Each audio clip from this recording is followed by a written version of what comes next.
Agradecemos a todos a presença e lembramos que o estudo é um estudo participativo de todos, tá? É importante que se faça os comentários, que lance as dúvidas, faça suas contribuições, porque a espiritualidade amiga, ela se encontra presente em cada lar que está participando do nosso estudo como ponto de encontro, né? E através de que a espiritualidade tem para trazer os comentários, seja na forma de dúvida, seja na forma de contribuições. Então, por favor, não fiquem envergonhados de participar conosco. Então, para que nós possamos começar, nós convidamos a Adriana para fazer a leitura do nosso exórdio de hoje. O nosso exórdio de hoje, o livro Caminho, Verdade e Vida, de Emmanuel.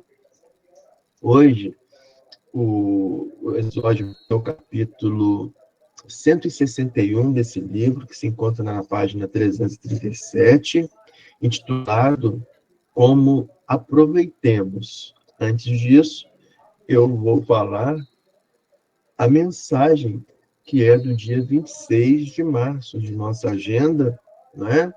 Então, a mensagem para hoje é extraída do livro de Emmanuel, no livro Fonte Viva, no capítulo 141 desse livro. Então, Emmanuel nos fala hoje: procura, acima de tudo, ocupar as suas mãos em atividades edificantes. Então, Adriana, pode ficar à vontade em fazer a leitura do nosso exórdio.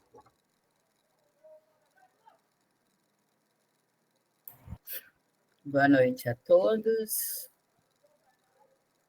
Capítulo 161, aproveitemos. Traz a seguinte epígrafe. E destas coisas sois vós testemunhas. Lucas, capítulo 24, versículo 48. Jesus sempre aproveitou o mínimo para produzir o máximo. Com 3 anos de apostolado, acendeu luzes para milênios. Congregando pequena assembleia de 12 companheiros, renovou o mundo. Com uma pregação na montanha, inspirou milhões de almas para a vida eterna. Converte a esmola de uma viúva em lição imprescindível de solidariedade, imperecível de solidariedade. Corrigindo alguns espíritos perturbados, transforma o sistema judiciário da terra, erigindo o amai-vos uns aos outros para a felicidade humana. De 5 pães e 2 peixes, retira o alimento para milhares de famintos. Da ação de um Zaqueu bem-intencionado, traça programa edificante para os mordomos da fortuna material. Da atitude de um fariseu orgulhoso, extrai a verdade que confunde os crentes menos sinceros. Curando alguns doentes, institui a medicina espiritual para todos os centros da terra. Faz de um grão de mostarda maravilhoso símbolo do reino de Deus. De uma dracma perdida, forma ensinamento inesquecível sobre o amor espiritual. De uma cruz grosseira, grava a maior lição de divindade na história. E tudo isso somos testemunhas em nossa condição de beneficiários. Em razão de nosso conhecimento, convém ouvirmos a própria consciência. O que fazemos das bagatelas de nosso caminho? Estaremos aproveitando nossas oportunidades para fazer algo de bom? Que assim seja. Graças a Deus. Que assim seja, graças a Deus. Então, harmonizados pelo exórdio ditado por Emmanuel, psicografado por Chico Xavier, nós convidamos Liana para poder fazer a prece de início do nosso estudo de hoje.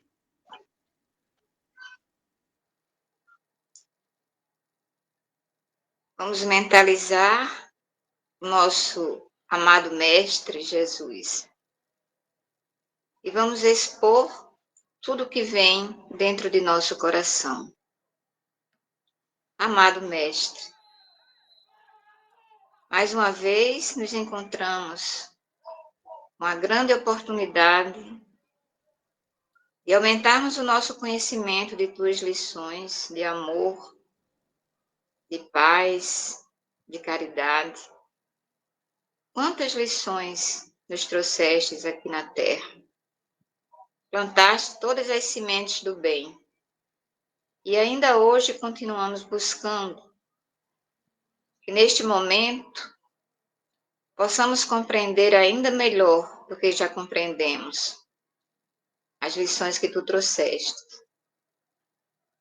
Que aproveitemos, como filhos do nosso Pai e irmão que somos de ti, Mestre, e sejamos esse ponto de luz para que possamos, através do conhecimento adquirido, transformarmos os nossos corações e o mundo em que vivemos aqui na Terra.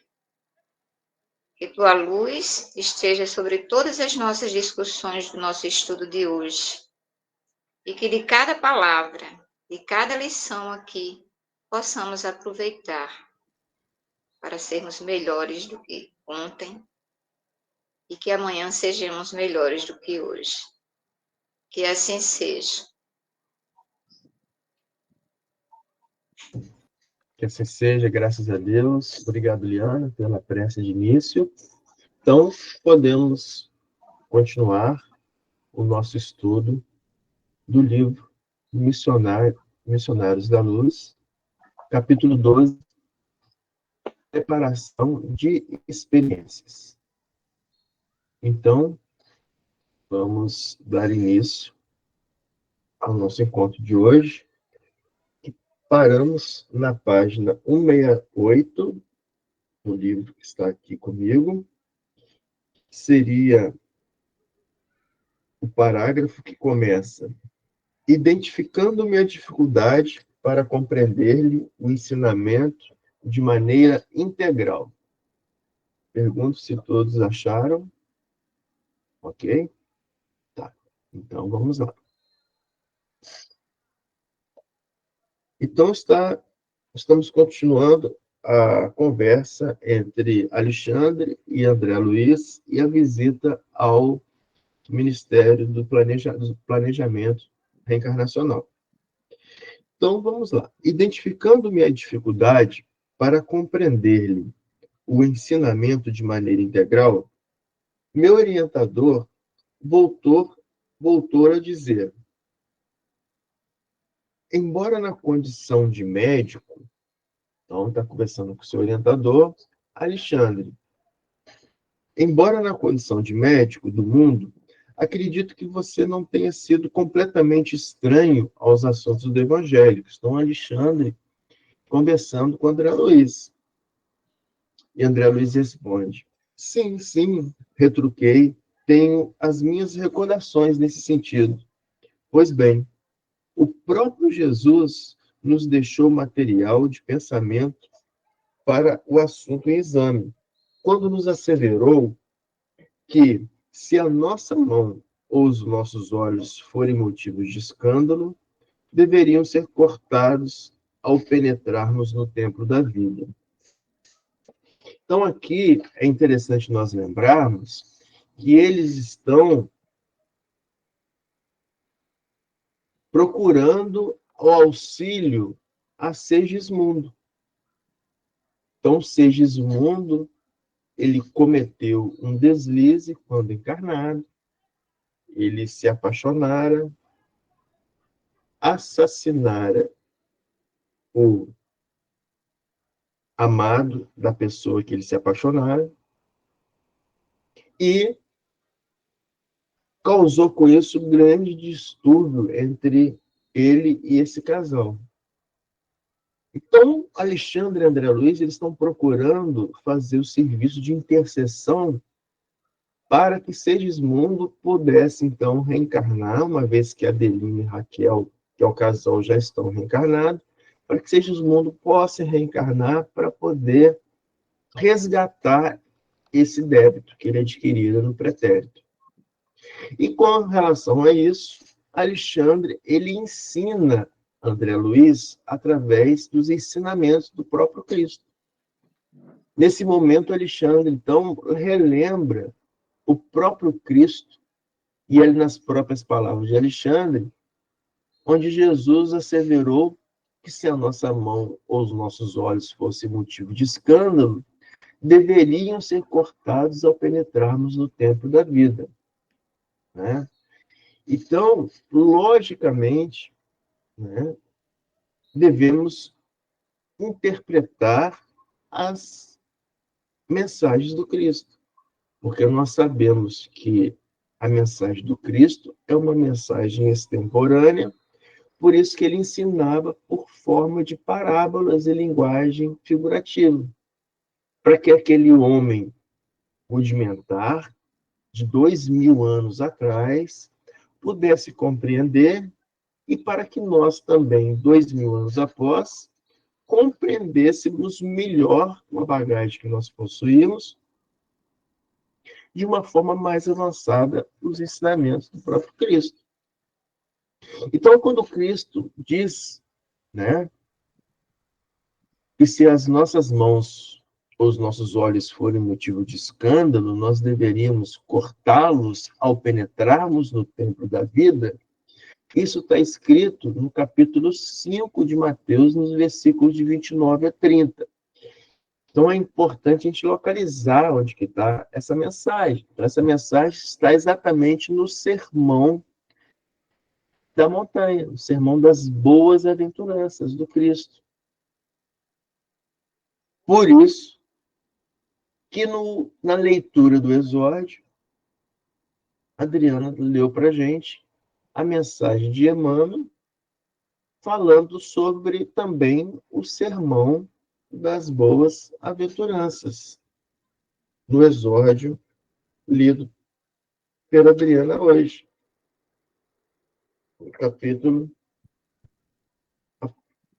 161, aproveitemos. Então, nesse capítulo 61, lido pela Adriana hoje, aproveitemos, Emmanuel cita para nós várias passagens do Evangelho. Várias passagens do Evangelho. Mas ele começa a falar das passagens. A primeira citação dele é sobre o Sermão da Montanha. Então, na própria palavra de Emmanuel, lido para a gente hoje, pela Adriana, ele diz: congregando pequena assembleia de 12 companheiros, renovou o mundo. Com uma pregação na montanha, inspirou milhões de almas para a vida eterna. Então, o Sermão do Monte é aquele sermão que ele inspira milhares de almas para a vida eterna. Por isso que é chamado de Sermão das Bem-aventuranças. Pois é aquele sermão, ou seja, são aquelas orientações do Cristo que conduzem aqueles que ouvem e aplicam à correção dos seus passos para o caminho que leva ao serviço do bem. Por isso, o sermão das bem-aventuranças. Aventura é felicidade. Tá? Então, coloca quem ouve e pratica no caminho do bem, levando à felicidade. Então, é por isso que o exórdio de hoje começa citando o sermão das bem-aventuranças, e nós agora falamos do primeiro capítulo do sermão das bem-aventuranças, que é o capítulo 5 de Mateus, e o versículo 29 a 30 fala para a gente sobre o ensinamento do Cristo, falando que se tivermos algo que é motivo de escândalo, como nossa mão, nossos olhos, nós devemos cortar ou penetrar o templo da vida. O que significa isso? Se fizermos alguma ação incorreta, nós deveremos cortar essa ação e não cortar literalmente a mão, né? Não cortar literalmente a mão. Cortar a ação que nós fizemos erroneamente. Como? Se maltratamos o irmão, deveremos voltar e nos reconciliar com esse irmão, conforme bem Cristo nos assevera.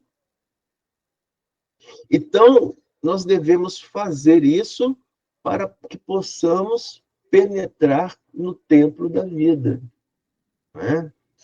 Por isso que, em João, Cristo nos diz: eu sou o caminho, verdade e a vida. Ninguém poderá ir ao Pai se não passar por mim mesmo.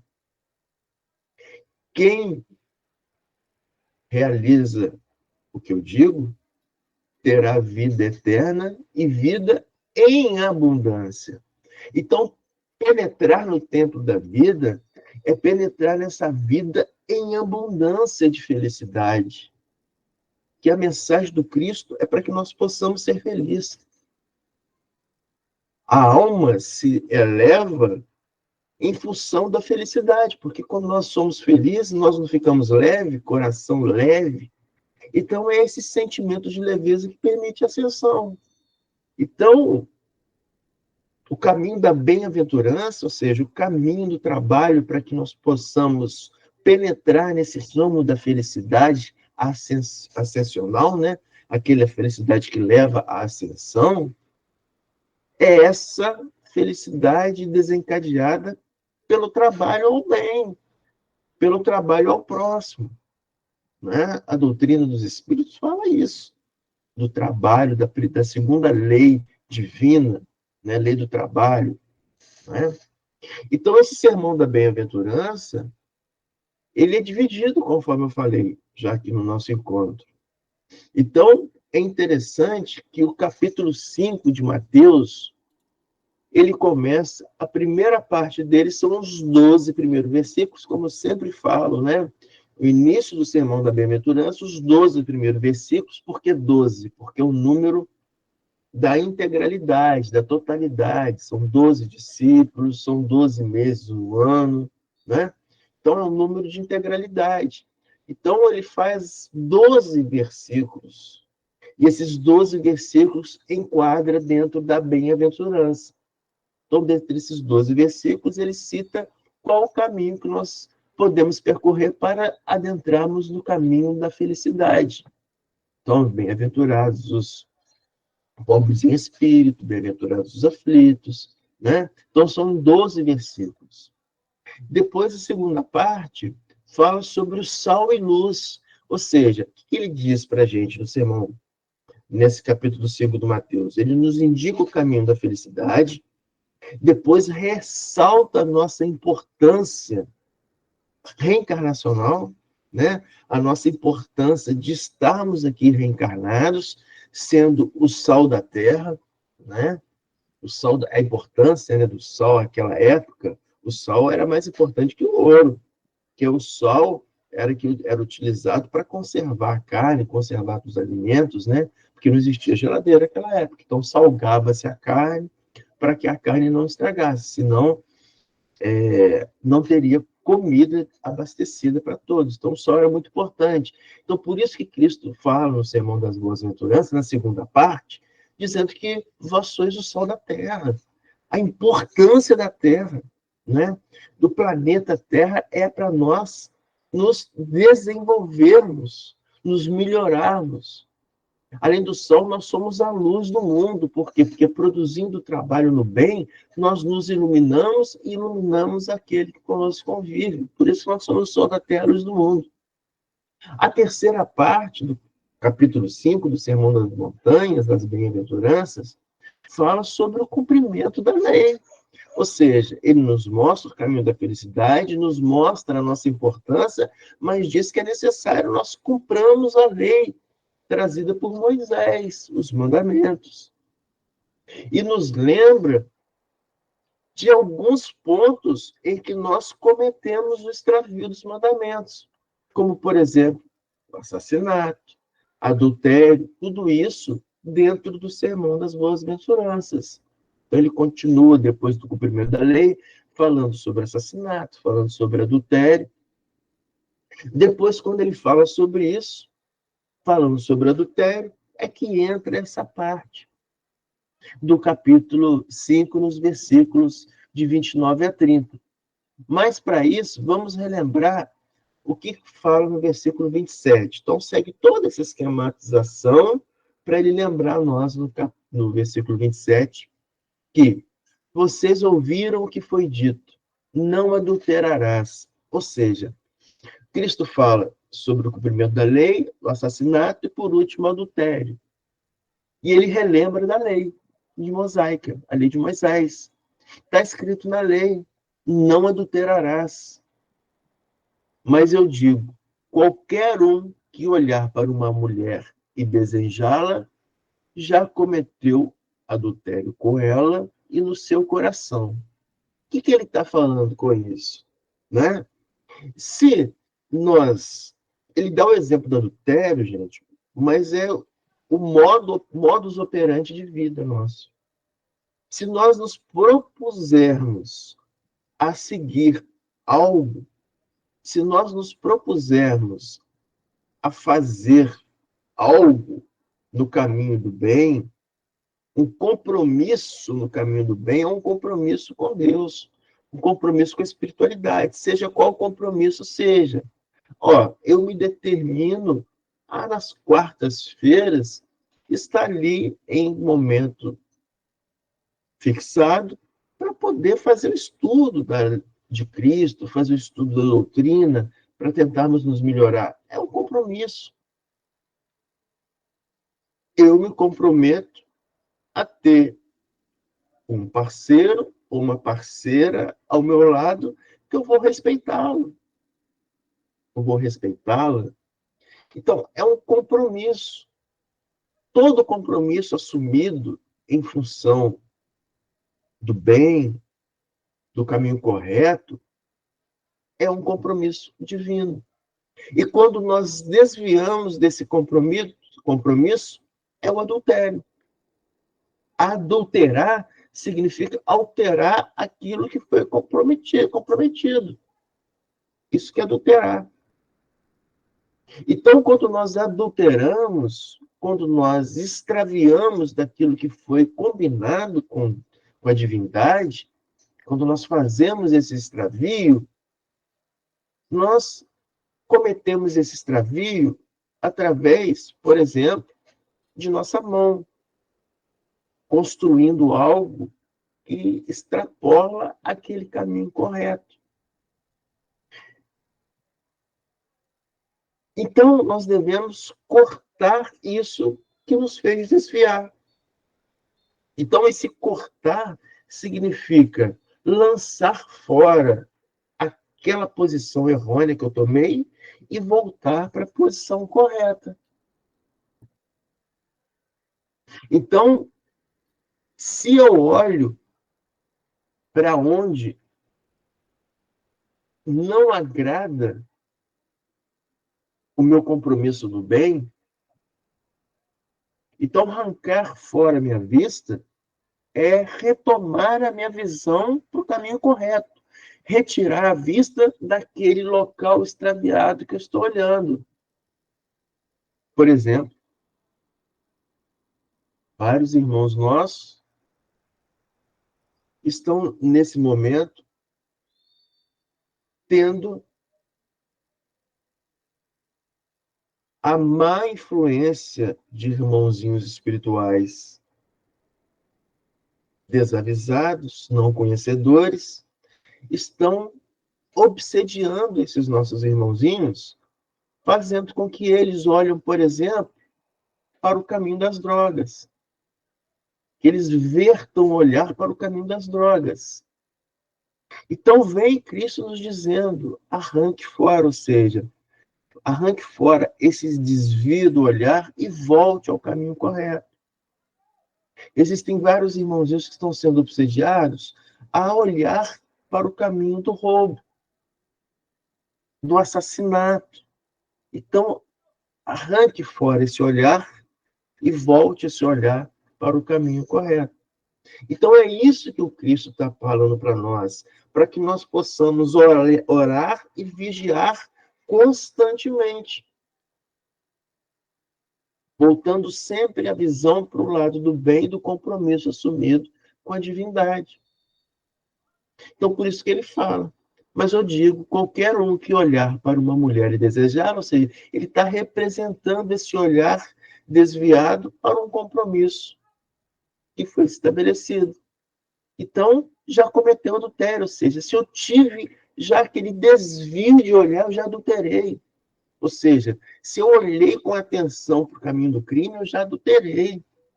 Eu já me desviei. Então, eu tenho que orar e vigiar para que eu não cometa esse desvio. Já me desviei com o coração, ele ainda fala. Né? Com o coração, que é tudo de puro que eu tenho dentro de mim. Então, se completa, continua Cristo. Se o olho direito o fizer pecar, arranque-o, lança fora, é isso. Então, se você está olhando para o lado direito erroneamente, para um lado que você não tem que olhar, arranque fora isso que está te atraindo para esse olhar. Ou seja, saia das más companhias, saia daquele local que está te fazendo verter atenção para aquilo que não é o correto da vida, com várias nuances, viu? Com várias nuances. Seja a nuance, por exemplo, do alcoolismo. Quando você está se recuperando do alcoolismo, você frequenta lugares em que as pessoas se embebedam, então arranque fora esse olhar. Volte para um local que não tenha isso. E aí Cristo continua. É melhor perder uma parte do seu corpo do que ser todo ele lançado no inferno. Então, o que é isso? O inferno são as regiões umbralínicas, as regiões inferiores, as regiões de padecimento. Então, eu orar e vigiar. E por quê? Porque se alguma coisa me fez desviar o meu olhar, eu tenho que arrancar esse motivo do desvio de mim agora, que é a hora que eu não me voltei totalmente para o lado errado, e que eu possa me recuperar e me recompor no caminho do bem, porque ainda é hora, porque esse momento da nossa reencarnação é o momento de nós nos melhorarmos. Então, o momento é esse, corta no início. E se a sua mão direita, diz Cristo, fizer pecar, corte e lance fora. Né? Então, é isso que Cristo está falando conosco. Então, por isso que Alexandre, ele fala para André Luiz, nesse ponto, a passagem do Cristo, relembrando as várias tentações que nós somos submetidos ao longo do nosso processo de reencarnação. Mas as tentações são para nós itens de provação. Por isso que a Terra é mundos de prova e expiação. Então, as tentações são provas que nós somos submetidos para que, se nós conseguíssemos rejeitar essas tentações, ou seja, não verter para o lado fora do caminho do bem, nós, rejeitando isso, nós expiamos. O que é expiar? É se purificar, é eliminar o mal que existe em nós, através dessa resistência ao desvio do caminho do bem. Pergunto se alguém tem algum comentário a fazer nesse momento, nessa parte. Não? Ok. Então, pois não? Pois não, Isolina, pode abrir o seu som. Com esse microfone. Pronto. Estão me escutando? Perfeitamente. Diante, assim, de tudo que você falou, Marcos, é muito difícil, né? A gente se desviar, seguir um caminho do bem em tudo, porque por mais que a gente saiba que, de repente, aquela situação é errada, né, a gente não vai fazer. Mas tem coisas que, de repente, a gente pensa. Não é que a gente faça, mas só de pensar, nós já desviamos. É uma situação muito complicada, muito difícil. Né? Verdade. E é engraçado, eu sempre lembro, né, a frase de Chico Xavier relatando sobre tentação. Né? Perguntado para Chico, Chico, o que é tentação? Aí Chico respondeu o seguinte: tentação, meu filho, É você estar correndo de um cachorro enorme, de uma fera enorme atrás de você, e você correndo, correndo, mas no fundo você está com uma vontade louca dela te atingir, dela te pegar.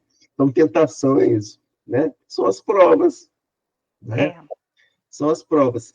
E, Isolina, por isso que a reencarnação ela é infindável.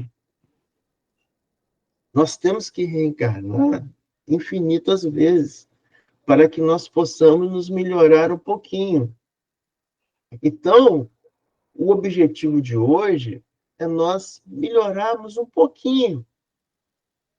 Amanhã, melhorarmos mais do que nós melhoramos hoje. E assim progressivamente, né? Então, o processo de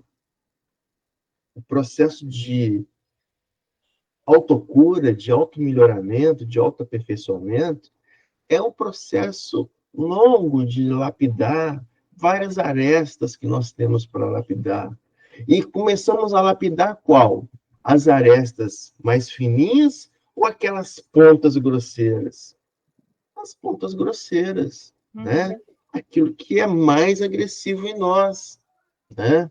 E aí eu cito sempre aquele exemplo seguinte: o pessoal, né? O espírito ele tem obrigação de fazer entender que o espírito, a progressão dele é sempre contínua e nunca retrógrada, né? Sempre para frente. Porque nós temos aquela tendência de falar que o mundo se encontra pior do que foi ontem, antigamente. Nós temos essa tendência. Então, quem estuda a doutrina do espírito não pode falar isso, porque ela é progressiva. O mundo, a evolução é progressiva. Então, se nós lembrarmos dos homens da caverna, dos primatas, era comum o homem primata pegar o tacape e arrebentar a cabeça do outro pela comida. Era normal. Hoje é descabido, socialmente falando, eu maltratar alguém para roubar a comida dele. Então, evolui. Então, essa era uma aresta grossa que nós já lapidamos. Então, nós começamos as arestas grossas até atingir as arestas mais finas, o retoque fino, né? O retoque fino.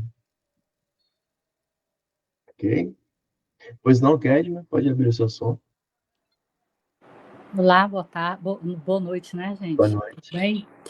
Eu entendi o que Isolina, né, quis dizer, né, da dificuldade, né, da gente não cair em tentação. Eu compactuo a dúvida dela, né, porque, primeiramente, a gente vive num mundo de provas e expiações, né? Ninguém aqui é perfeito, né? Todos nós aqui temos nossas imperfeições, nossas limitações, e eu creio que todos nós aqui, a gente não vai querer aqui ser, né, dizer que é bom o suficiente, que não cometa, né, deslizes e pensamentos, e que a gente sabe naquele momento que a gente cometeu, né? E pode até se perdoar, pedir perdão, tentar não fazer novamente, mas eu quero dizer aqui que aqui onde a gente está, nós vamos cair nessas pequenas, nas finas que o Marco está falando, né? Vez ou outra a gente vai cair, porque aqui ninguém é perfeito, né? Então a gente vai pensar algo, a gente vai olhar, né? Depois a gente fala, poxa, eu pensei isso aqui, não era para ter pensado. Reconheceu. Isso que é importante, né? A gente reconheceu. Isso né? Mas, é importante. Você, né, já tem essa válvulazinha de sintonia, saber, opa, isso não é legal. Isso aqui não é legal, mas a gente não consegue controlar o pensamento, né? A gente pode não fazer, né? Assim, tá, fazer uma coisa, pensar outra. Eu estou falando em pensar. Fazer não, né? Mas em pensar, eu penso que todos nós aqui, né? A gente cai nesse deslize de pensar algo e depois reconhece, poxa, eu fiz isso aqui, não era legal, eu pensei isso aqui, não é legal. Eu espero não pensar de novo. Isso. Né? E quando a gente faz isso, que a gente já atrai uma energia maravilhosa, que abre as portas para a espiritualidade amiga. Isso. Né? E nos energizar para que nós possamos nos melhorar nisso. Isso. Né? Então, Isolina, a gente não pode se culpar, né? Ficar achando, ai, como eu sou ruim, ai, como eu sou isso, porque eu pensei nisso. Não, a gente é imperfeito. A gente não é perfeito. Se a gente fosse perfeito, a gente não estava aqui na Terra, né? Então a gente vai lá, pensa, eu vou ver se eu consigo não fazer isso de novo. Se cair, vai, tenta de novo, e assim vai. Como o Marco falou, a gente vai voltar várias vezes. Não é isso? Excelente, excelente. Obrigada.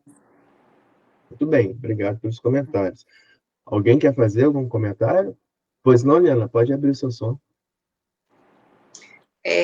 Muito boas as colocações, né? De Isolina, de Kelly, além de você, claro, né?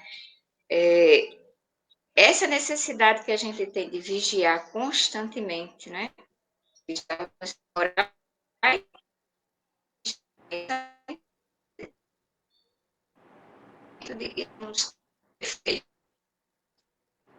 Acho que está falhando o som, Liana.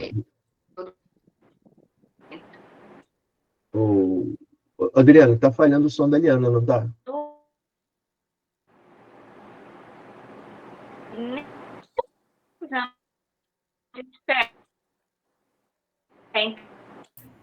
Acho que ela não está ouvindo. Eu acho, Liana, eu acho que você está travada, viu? Acho que você poderia tentar sair e entrar de novo. Liana?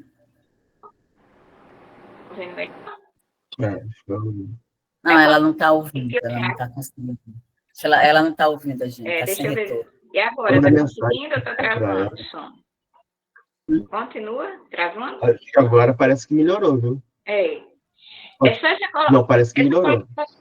Essa colocação que nós não temos, nós temos as reencarnações, mas que também a gente tem o dia a dia, né? Se essa falha com as nossas imperfeições que a gente sabe que vai acontecer, que amanhã a gente consiga refazer, até seguindo o ensinamento de Santo Agostinho, né?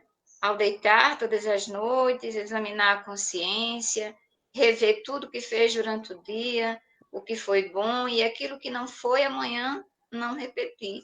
E é um processo que a gente já sabe que pode acontecer diante das nossas imperfeições e que a gente vai, sempre que possível, evoluindo a cada dia e também em cada encarnação. Excelente, Liana, excelente, muito bom. É isso mesmo. Alguém quer fazer algum comentário a mais? Não? Então, ok. Então, vamos continuar, então, pessoal. Se alguém quiser, pode levantar a mãozinha e pode falar. Tá? Então, vamos continuar.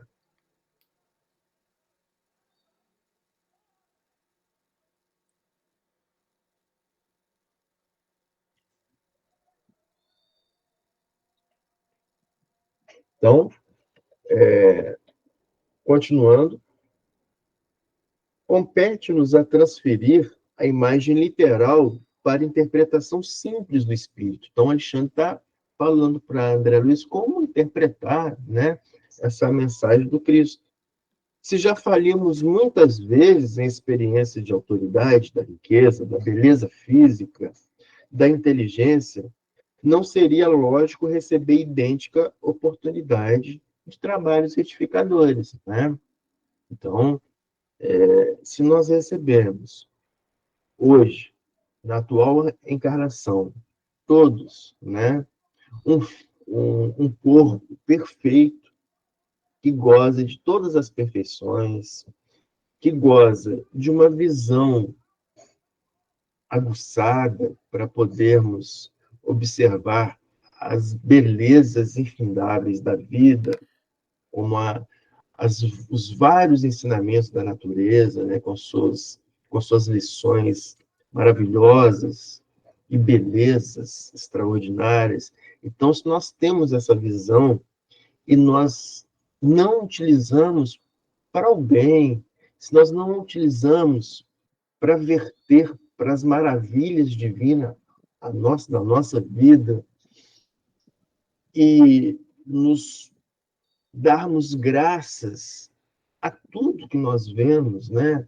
Darmos graças a esse essa aurora maravilhosa do início do dia, darmos graças ao céu estrelado da noite, à lua maravilhosa que nós observamos, nós darmos graças às árvores esplendorosas que nós observamos em determinados pontos, né? Então, se nós não utilizamos isso, então nós não estamos valorizando o potencial que nos foi dado em momento de reencarnação. E tudo que já fala a lei da seleção natural, né? Tudo que não é usado atrofia. A lei da seleção natural, o que não é usado atrofia. Então, se nós não utilizamos a potencialidade que nós recebemos para o que realmente deveríamos utilizar, então atrofia essa energia concedida a nós, por exemplo, da visão. E em momento reencarnacional futuro, não é o Deus que é Pai de eterno amor, somente de fonte de perdão, de misericórdia, é que vai falar assim, não, você não vai ter uma visão quando você... Não, isso é a lei divina operando. É a lei divina operando. Então, o objetivo maior era a nossa felicidade, de nos aperfeiçoar. Se com isso, com a integralidade do corpo, nós não nos aperfeiçoamos para o bem, então é de se entender que nós poderemos voltar, por exemplo, não tendo todas as potencialidades que nós tivemos dessa vez, para que não tendo, por exemplo, uma oportunidade de uma visão perfeita,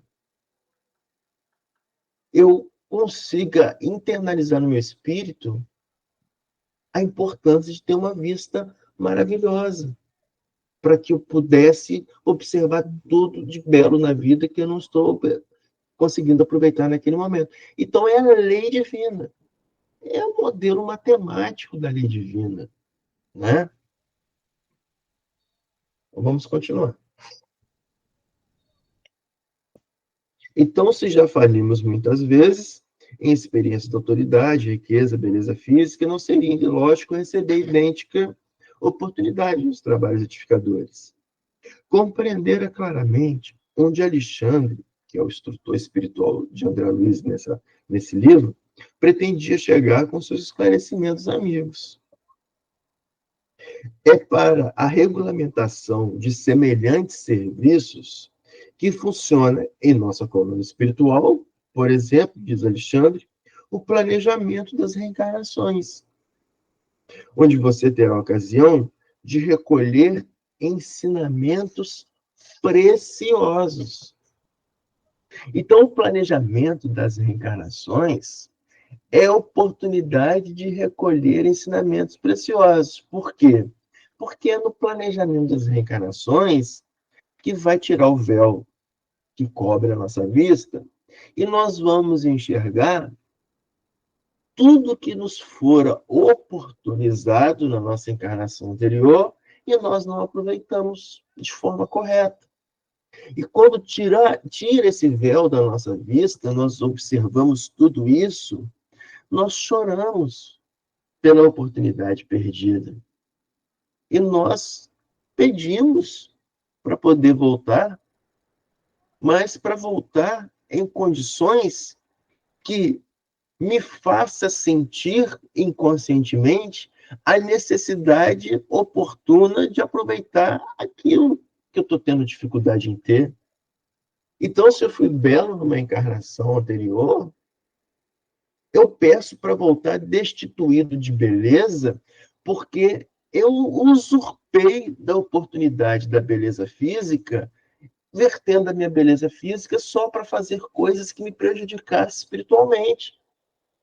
Então, sabendo que eu sucumbi através da oportunidade da beleza, eu peço tirar isso de mim na próxima reencarnação, porque eu não sou forte o bastante para utilizar isso como uma tarefa no bem.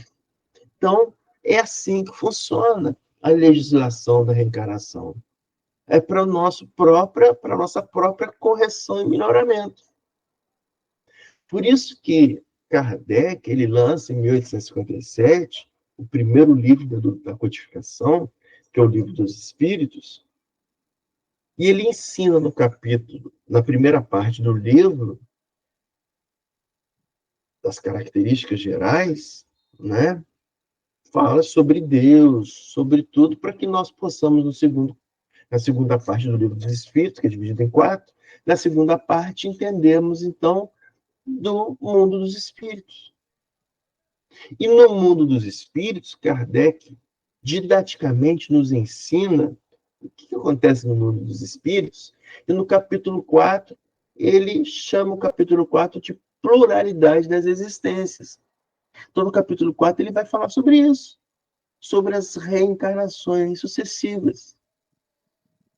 Por isso que no capítulo 4, ele começa a falar sobre a reencarnação, o primeiro tópico, o segundo, a justiça das reencarnações. É isso que a gente está falando. Reencarnação, a necessidade que nós temos de melhorar, e a justiça das reencarnações é isso. Se eu usurpei de uma determinada dádiva, eu não vou ter essa na próxima vida, para que eu possa valorizar aquela dádiva usurpada. E aí, Kardec, na questão 167, pergunta para os espíritos o seguinte: qual o fim objetivo da reencarnação? Pergunta para os espíritos. E os espíritos respondem com letra maiúscula: expiação, melhoramento progressivo da humanidade. Sem isto, onde existiria justiça, se nós não tivermos oportunidade de nos melhorarmos? Então, a reencarnação é lei de justiça, é oportunidade de melhoria. Você reencarna para expiar. O que é expiar? Expiar, se nós pegarmos, né, os dicionários da vida, nós vamos ver que expiar é depurar. Expiar é eliminar. Expiar como se fosse o filtro utilizado para tirar todo o barro da água e sair água limpa. Isso que é expiar. Então, expiar é nós retirarmos paulatinamente tudo que é imperfeito em nós, que são milhares e milhares de coisas. Então, isso é expiar. Então, nós estamos na Terra, que é um mundo de provas e expiações. Por quê? Porque nós recebemos provas. Se nós conseguimos ultrapassar e vencer essas provas, serve para nós expiarmos cada prova vencida. Então, provas e expiações. Cada prova vencida, nós melhoramos um pouquinho, expiamos, eliminamos uma coisa ruim. E aí nós, por exemplo, uma prova. Se eu tenho, por exemplo, uma determinada situação difícil dentro da minha família, um filho difícil, uma filha difícil, um irmão difícil, um pai, uma mãe difícil, se eu consigo superar isso e verter incondicionalmente amor para aquela pessoa dentro da minha família, que é difícil de atrair naturalmente esse amor desperto, então, se eu venço essa barreira e dou amor para essa pessoa, essa prova é vencida e dessa prova eu me melhoro, eu expio aquele rancor que existia em mim com relação a essa pessoa, que foi, em outras vidas, alguém que eu cometi um ato ruim, uma coisa ruim, que voltou comigo para que eu possa dar amor e romper esse laço de ódio. E é isso que está acontecendo com Segismundo nesse momento do livro. Então, o que é reencarnação? Qual o objetivo? Expiação. Oportunidade de melhoramento progressivo da humanidade. Pergunto se alguém quer fazer algum comentário nesse ponto. Fico muito feliz de ver a cara do meu amigo Guto nesse momento. Eu já estava com saudade dele. Ele levantou a mão e não só o rosto é o suficiente, mas como ouvir a voz do Guto também. Que bom, que bom. Pode abrir, pode ficar à vontade, Guto. Eu vou fazer um mas eu acho que deve passar também pela vida de vocês. A ignorância espiritual é confortável, é cômodo, não há cobranças. E você começa a evoluir um pouquinho, começa a se informar, começa a estudar a doutrina e você começa a abrir o teu horizonte. Aí o que acontece? Você começa a saber o que é bom, o que é ruim, o que deveríamos fazer para evoluir espiritualmente. E sabemos que fora da caridade não há salvação. Aí o que acontece?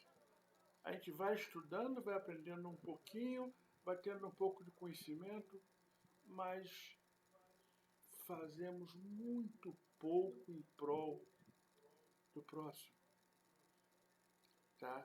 Não basta termos a consciência, a prática do dia a dia de servir ao próximo, de ajudar, é muito pouca, porque estamos envolvidos com uma série de rotinas, tá? E uma série de situações.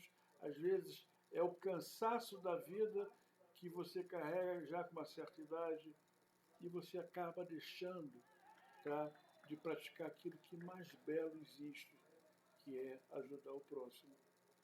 Então, hoje eu sinto esse drama.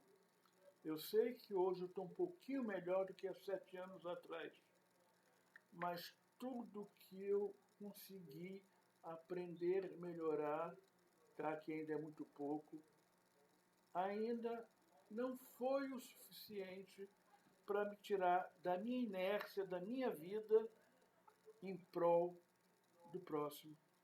Eu fico, às vezes, até sem saber como ajudar o próximo no dia a dia. Eu não sei se essa experiência passa com vocês, tá? Mas é muito bonito a gente falar disso tudo, tá? Agora, no dia a dia, eu queria estar mais próximo do meu próximo e não estou. É essa questão que eu queria levantar para saber a reflexão de vocês sobre isso, que de repente alguma coisa pode se elucidar na minha cabeça. Antes de eu abrir para a Kedma, que a Kedma quer falar, e depois a Adriana fala também, eu só quero dizer, primeiro, reforçar o que a Isolina comentou, né? Então, a Isolina falou dessa dificuldade nossa, né? Porque e que é isso que você falou também, a gente começa a observar várias coisas que a gente precisa de fazer. Então, eu vou só desativar o som, tá? Para não dar interferência. Observar várias coisas que a gente precisa de fazer. Mas o processo é esse. O processo é esse. É nós começarmos a sentir essa necessidade. Começarmos a sentir que nós precisamos fazer algo. Então, nós já olhamos para o próximo diferente. Então, quando nós começamos a despertar com relação a isso, nós olhamos diferente. Então, Guto, falou uma vez, né, aqui para nós, que uma certa pessoa, acho que no mercado, foi te pedir alguma coisa, e você conversou com ela, e, na verdade, a pessoa queria conversar, queria falar. Então, é a caridade moral isso. Você conversar, abrir o ouvido para quem não é percebido, e isso é caridade moral. Então, é esse o caminho, entendeu? O caminho é esse, né? A gente não tem condição de abraçar o mundo com as mãos, mas nós temos condição de começar por pequenas coisas, fazer a diferença. Nós, por exemplo, dentro do lar, dentro da família, né? Dentro da família, você tratando bem quem está com você, se preocupar em não dizer uma palavra ofensiva, isso já é caridade moral, isso já é um melhoramento. Então, isso já é importante no processo, né? Então, nós que estudamos a doutrina espírita, nós temos que saber conviver com a doutrina espírita. Porque essa cobrança é uma cobrança que começa a suscitar em nós. Então, nós temos que saber conviver com isso, né? Porque senão nós entramos em depressão.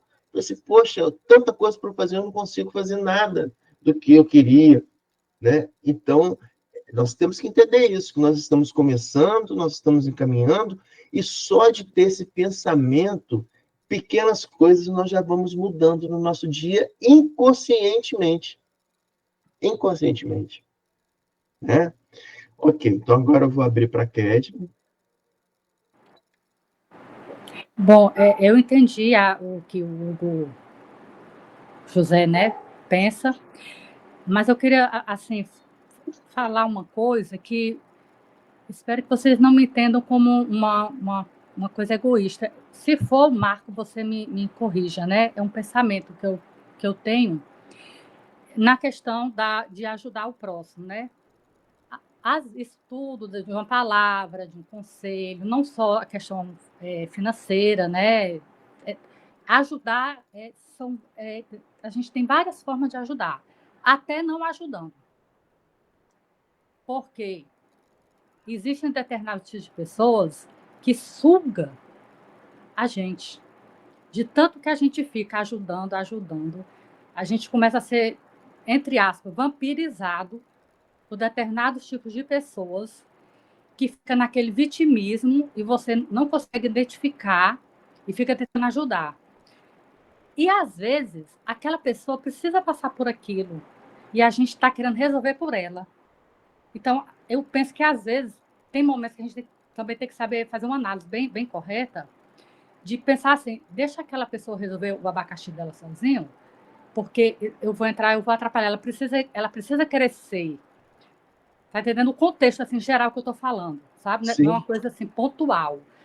Que ajudar o próximo também requer a gente deixar ele aprender aquilo ali dele, passar por aquilo ali, porque ele tem que aprender. Porque a gente sabe que na nossa vida, né, que a gente vai falar aqui da gente, tem N pessoas ao nosso redor que a gente, né, precisa de ajuda e a gente tem que fazer isso, aquilo. Chega um momento que a gente está sem energia nenhuma. A gente é que está precisando. Né? Aí, com relação a isso, assim, quando pintar essa dúvida, é só pensar o seguinte: o que Cristo faria numa situação dessa? Porque Cristo é o professor emérito, o professor divino, né? Então, o que Cristo faria numa situação dessa? Né? Então, aí a gente já tem um caminho, né? Um norte para nós podermos atuar. Mas, assim, é isso que você fala mesmo, Kedma. Pequenas coisas que nós possamos realizar, pequenas atitudes, a caridade moral, que é a caridade da ajuda, né? A caridade do escutar, de falar, né? Até a caridade de calar em determinada situação, né? Por exemplo, nesse exemplo que você deu aí, pode ser isso, né? Não, numa determinada situação é preciso que eu me cale, que eu me recolha, para dar um tempo dessa pessoa poder encontrar um caminho melhor para as pernas, mas eu vou estar ali do lado observando, né, no que eu posso auxiliar para isso. Então, é exatamente isso que você falou, né? Mas sempre tendo Cristo como um norte, como paradigma para nossas ações.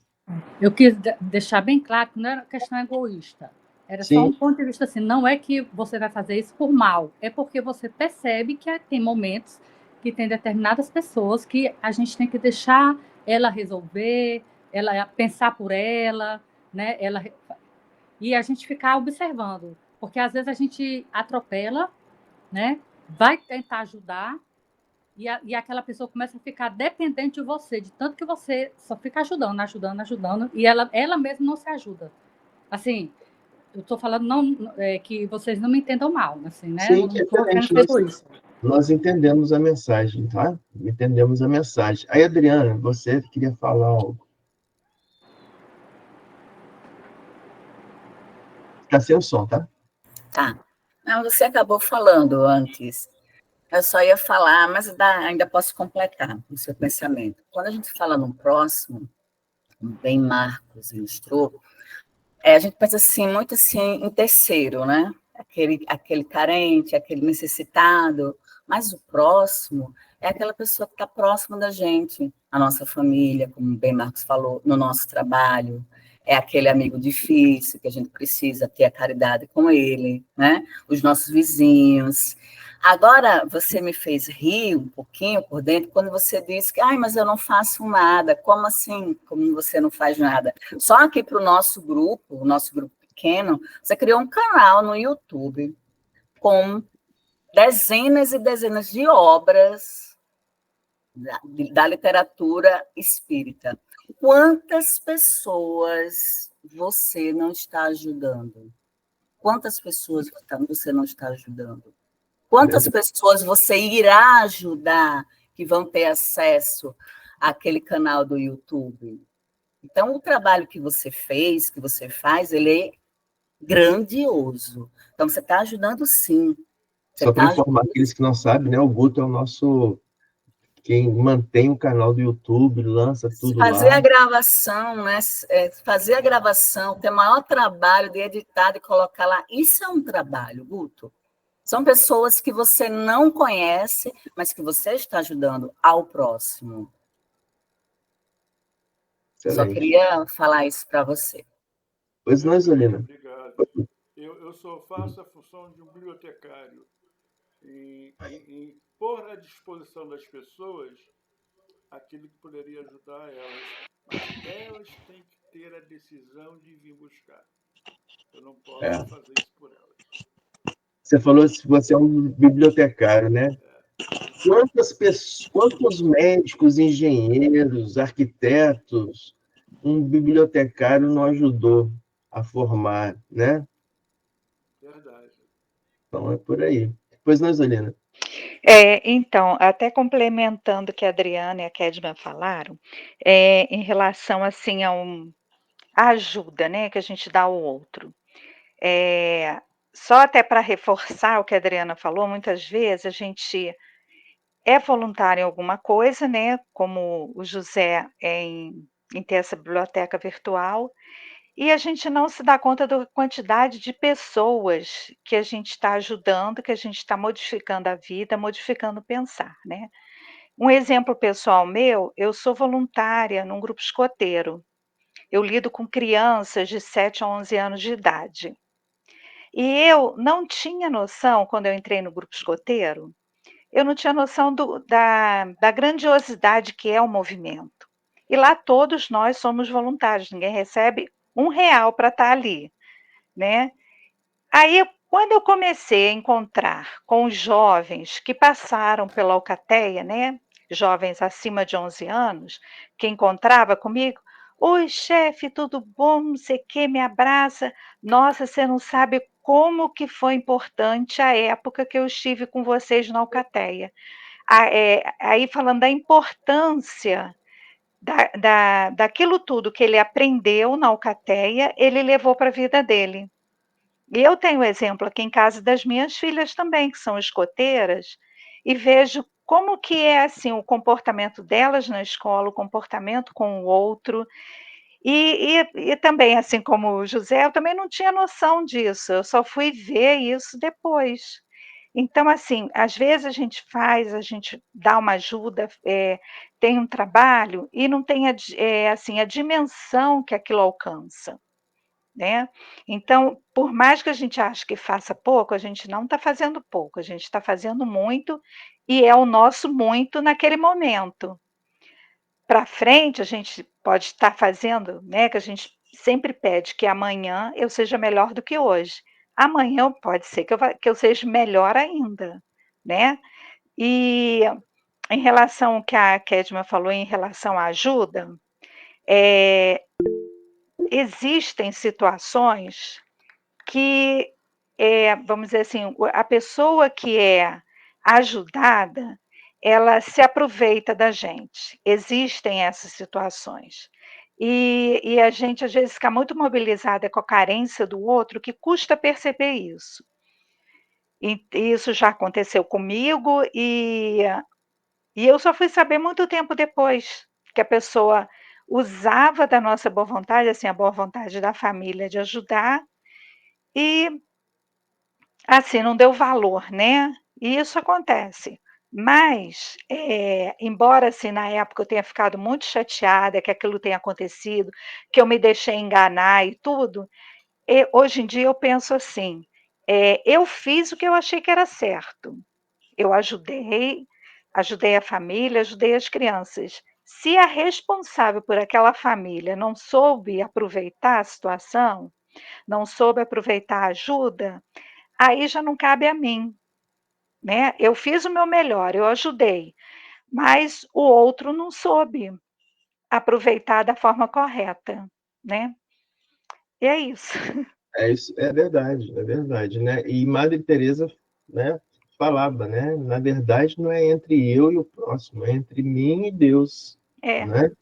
Entre mim e Deus. O próximo é apenas um caminho que chega a nós para que nós possamos, com a nossa atitude, nos elevar a Deus, com as nossas boas ações, né? Então, é uma elevação a Deus agora. Se não recebeu de forma positiva a ação que lhe é dada, aí é a lei do retorno para quem, né, não aproveita. Pois não não, soube Liana? aproveitar. Isso.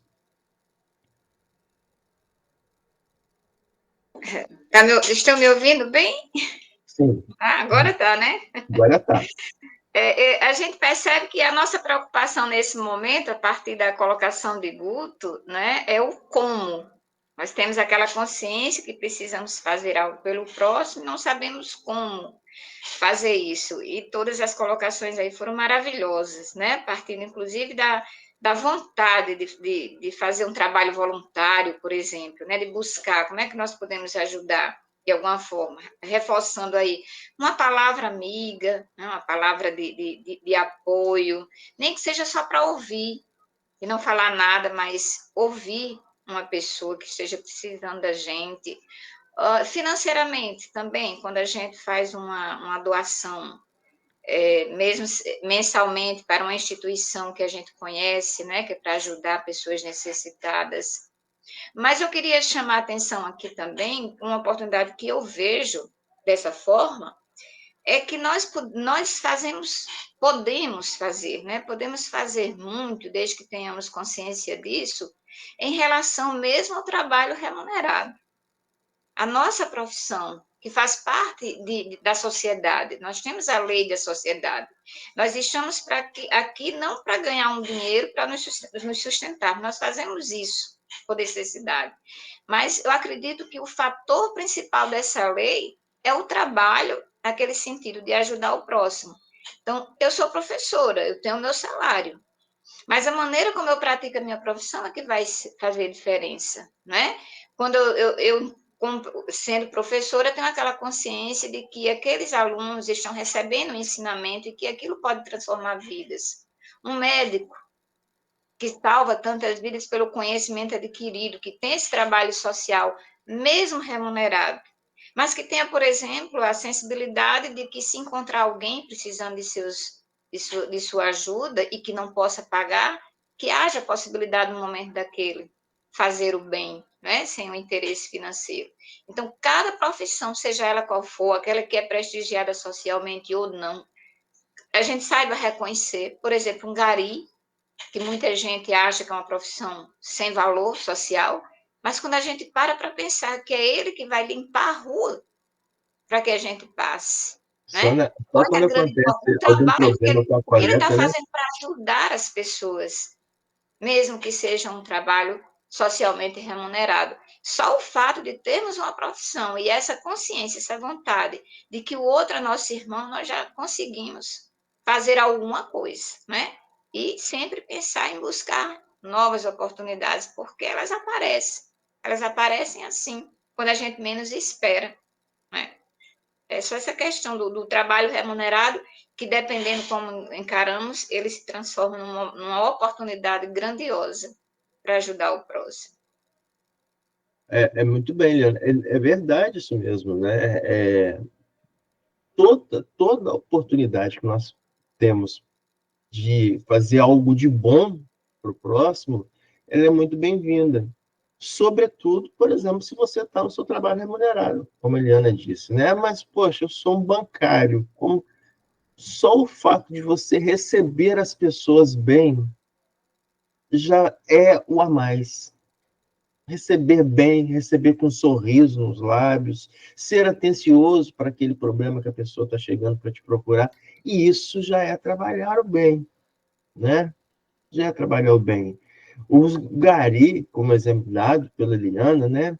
Só quando acontece algum problema com a coleta de lixo que a gente sente a importância triunfal desse serviço para a nossa vida, né?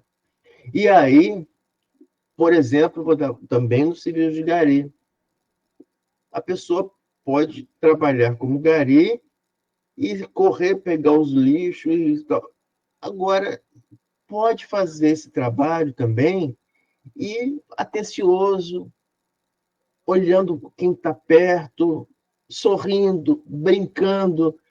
Cara, tinha um gari que passava lá na rua quando eu era criança, que todo mundo gostava dele. Ele passava, mexia, brincava, sorria, era só felicidade. Ou seja, ele ia recolhendo lixo e deixando um sorriso, né? Então é isso, né? Todo momento e toda oportunidade que nós temos, nós podemos fazer uma coisa a mais. Podemos. Eu conheço uma pessoa que, na sua atividade principal, ela criou um jardim, plantou, criou um ambiente harmonioso, onde é visitado por pássaros, onde essa pessoa pode compartilhar com os outros que vão lá receber os serviços que necessitam, se aprecie desse trabalho, que não é o trabalho principal dessa pessoa, mas acaba sendo uma coisa muito boa para todos que frequentam lá. Aliás, não é eu que conheço essa pessoa, nós conhecemos essa pessoa que conseguiu harmonizar, tá, a sala de espera com mensagens edificantes, tá, conseguiu harmonizar a entrada do laboratório com um jardim que cada dia que passa está melhorando cada vez mais, já recebe visita de pássaros que até então não chegavam lá por alguma razão, e a partir de agora todos que lá vão procurar o serviço do laboratório se harmonizam com um ambiente criado por essa pessoa. Isso é caridade. Ah, Verdade. olha, José, não tem só pássaros agora, viu? Também tem peixinhos. Ah, tem peixinho? Coisa mais linda. Pois Tem é, um Guto, você está aquário, desatualizado, você precisa de ir lá. uma fonte, um aquário com os peixinhos, a coisa mais linda. Você já entra lá pisando nas nuvens, viu? Vale a pena. Mas sabe, o que mais chama atenção é como a flora e a fauna se harmonizam em conjunto, como uma está integrada à outra, né? Isso é impressionante. Parece que se criou um lugar de bênção e eles se aproveitam dessa bênção. E obrigado, Guto, por você ter falado, lembrado isso. E é interessante, né, que hoje eu estava de manhã lá, fazendo a manutenção lá, né, as plantinhas lá. Inclusive, a rosa que você doou tá gigante, tá, Guto? As rosas que você doou lá. Estava fazendo a manutenção das plantinhas, 6 horas da manhã, e chega uma paciente fazendo quimioterapia, uma paciente que está sempre passando lá, já com um câncer muito agressivo de pâncreas e tal. Mas o fato é que ela chegou lá, aí me cumprimentou e falou assim, ó, hoje eu vou tomar um café na direção do hospital e eu vou falar desse projeto maravilhoso dessas plantas, desses passarinhos, desse ambiente, que ela falou assim, porque eu faço quimioterapia, e quando ela vai fazer o exame lá, no hospital, no laboratório, ela vai muito apreensiva. Por quê? Porque dependendo do resultado do exame, ela não pode fazer a químio. E ela falou assim, nessa minha apreensão que eu chego aqui, quando eu passo nesse caminho florido, eu me reencontro, me reenergizo, me harmoniza. Então, isso é maravilhoso ela falar isso, né? Então, assim, é o poder da natureza, né? É o poder da natureza. Por isso que Chico, nas obras de Chico, sempre ele fala, né? Quando ele está entrando, por exemplo, nos lares espirituais, ele fala das flores maravilhosas, dos bálsamos que exalam dessas flores, das árvores, do poder da água, do poder do canto dos pássaros, né? Então é isso, são essas pequenas coisas que nós devemos utilizar para nós também e para o próximo. Ok, podemos continuar? Olha, o estudo passou tão rápido que já são 9h07, está quase na hora de terminar. Eu vou só fazer mais uma leitura aqui, onde nós paramos, para que a gente possa continuar.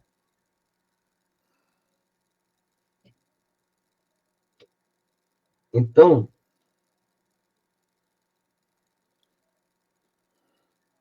falando do planejamento das reencarnações, né? Onde você terá a oportunidade de recolher ensinamentos preciosos.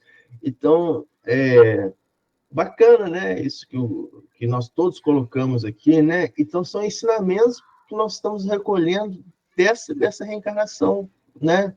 Ensinamentos de como que a gente pode ser melhor, observando o próximo a trabalhar, né? Então, é interessante. E continua Alexandre. E atendendo minhas necessidades como pai afetuoso, apresentou-me o instrutor no dia imediato à imponente instituição. Então, Adriano Luiz está falando que Alexandre vai e leva para ele na instituição do planejamento das reencarnações. E aí André Luiz fala, constituía-se o movimentado centro de serviço de vários prédios e numerosas instalações.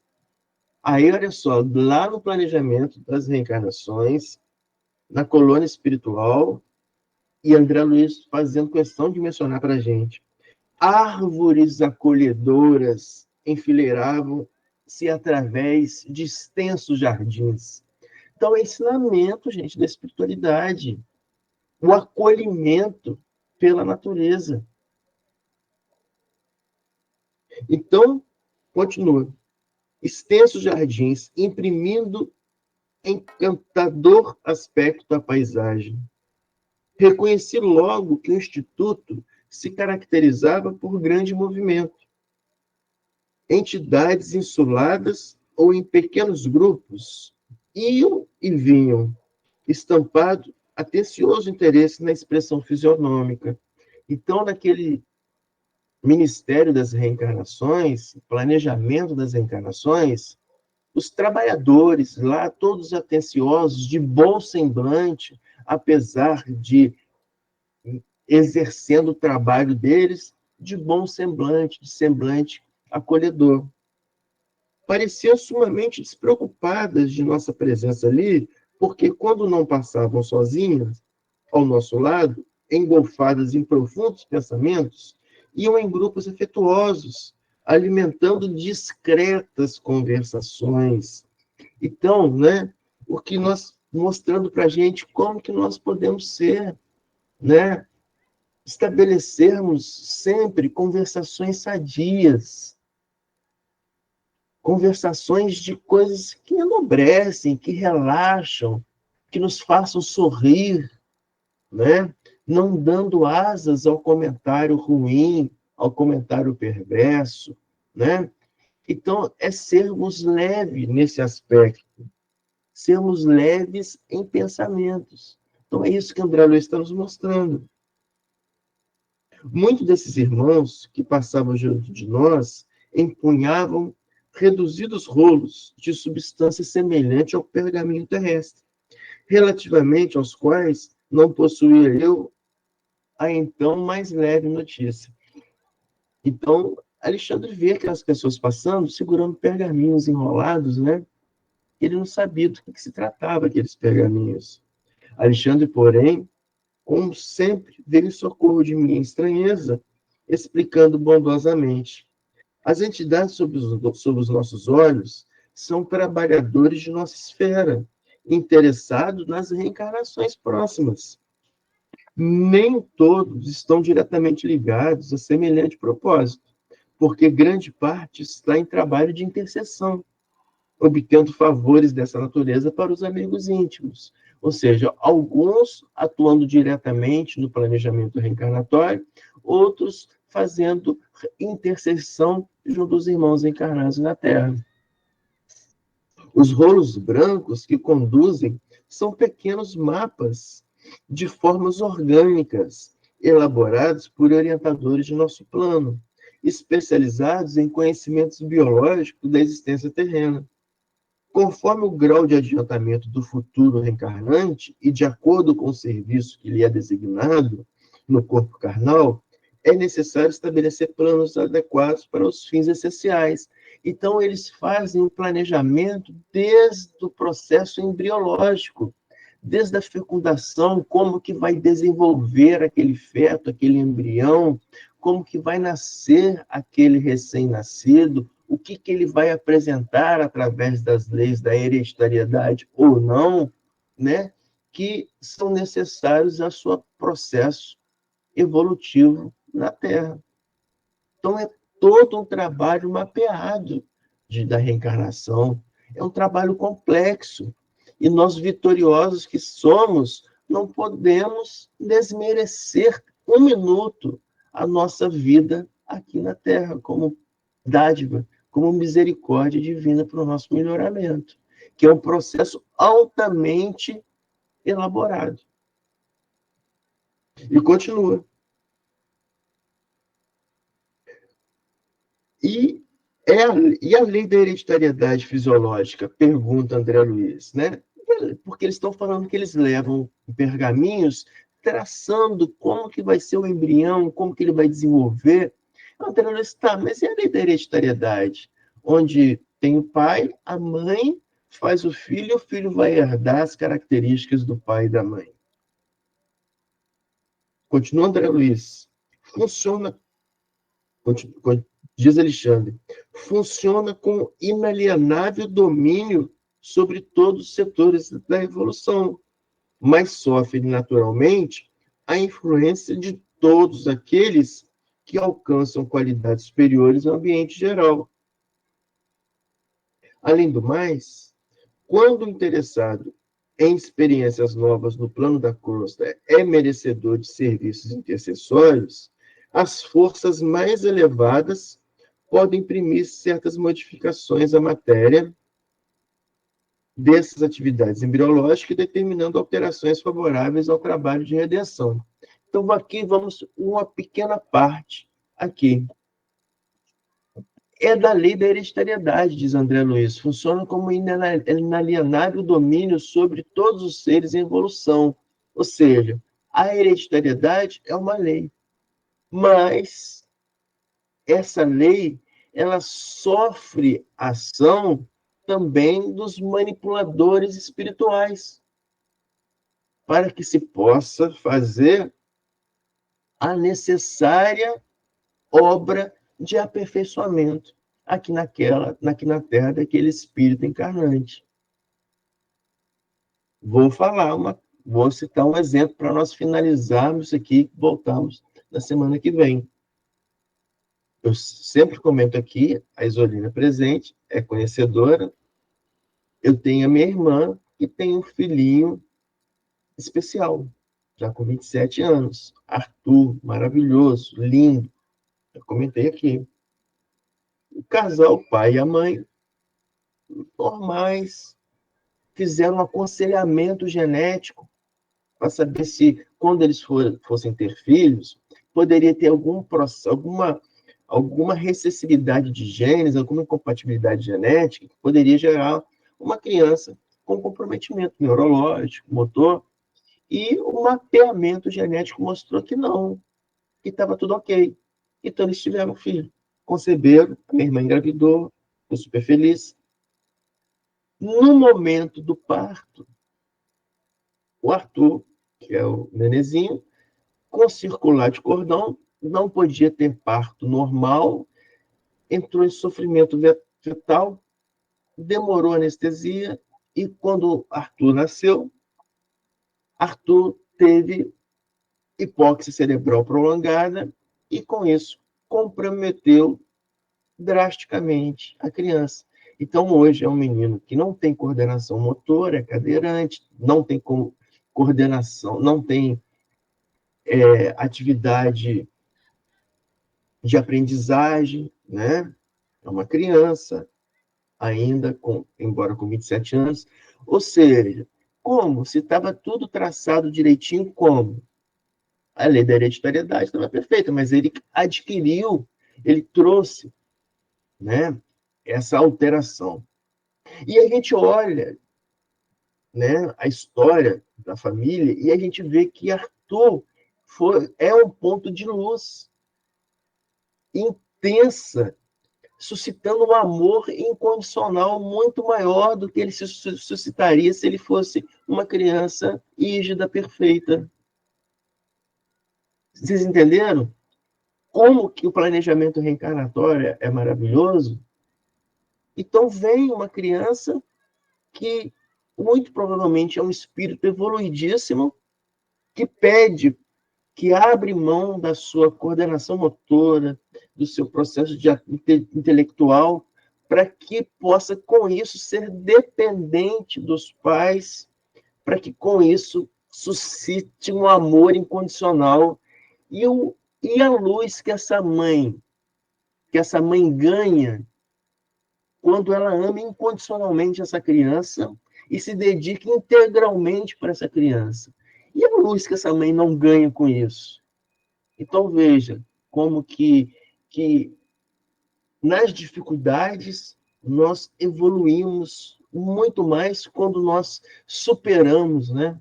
Quando nós vertemos amor para resolver aquela dificuldade no caminho. Então, é isso. O planejamento reencarnatório, é isso que esses irmãos espirituais no livro estão fazendo com aqueles pergaminhos, né? Anotando, vai crescer, vai gerar um embrião, sim, mas no momento vai ter uma dificuldade, vai gerar um comprometimento. Então é isso, né? Então, a complexidade da reencarnação da vida é tamanho que a gente, quando começa a olhar, a gente se depara com a maravilha que é todo o processo da lei divina, né? Então, já estamos na hora, eu convido a nós terminarmos por aqui e convidar a Bianca para poder fazer a prece de finalização do nosso estudo. Pode ser, Bianca?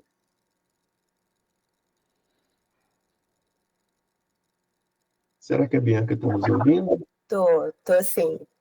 Excelente. Escutando. A voz está de gripada, mas vai dar para fazer sim. Vamos agradecer nosso Pai amado, nosso Divino Mestre, por mais um momento de estudo na Tua presença, Senhor, na presença de todos os espíritos benfeitores que nos acompanham, que estão sempre ao nosso lado. Gratidão aos nossos mentores, sempre nos intuindo em bons pensamentos, nos cercando de energias salutares, nos protegendo das vibrações que não são compatíveis com a da luz, que a cada encontro nosso nós possamos estar mais bem esclarecidos do propósito da vida, de estarmos aqui nessa condição reencarnatória e que assim a gente não desperdice esse presente que é a vida, que possamos ser fortes, firmes na fé, contribuindo com amor, em pensamentos, em atitudes, seguindo assim a tua vontade, Mestre.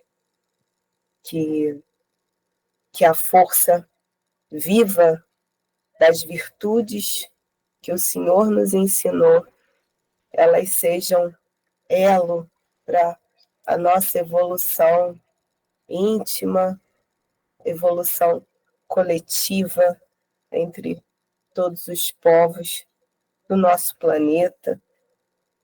Abençoa, Mestre, todo o nosso planeta, abençoa os nossos animais, as nossas plantinhas, toda a flora e a fauna que nos harmoniza esse plano aqui. Abençoa a nossa noite, trazendo o nosso sono restaurador, o descanso que o nosso corpo físico necessita para um novo dia.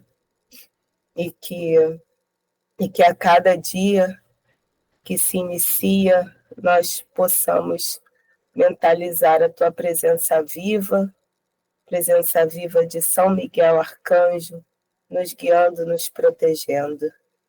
São Miguel, cortai tudo que há de negativo acima das nossas cabeças, abaixo dos nossos pés, do nosso lado direito, do nosso lado esquerdo, à frente e atrás. Nos cubra com o seu manto azul de proteção e que nenhum mal possa nos atingir, nos adentrar. Que assim seja. Graças a Deus. Que assim seja, graças a Deus. Obrigado, Bianca, pela prece final. Obrigada. Obrigado a todos pela presença. Então, nós esperamos a todos na próxima quarta-feira. E esse convite do nosso encontro é extensivo, tá? A todos os conhecidos, as pessoas, os amigos que quiserem participar do nosso grupo. Então, quanto mais, melhor. Então, convidem as pessoas que quiserem para participar. Vai ser um prazer ter pessoas novas conosco. Então, boa noite a todos e até a próxima quarta. Boa noite a todos. Boa noite a todos. Boa noite a todos.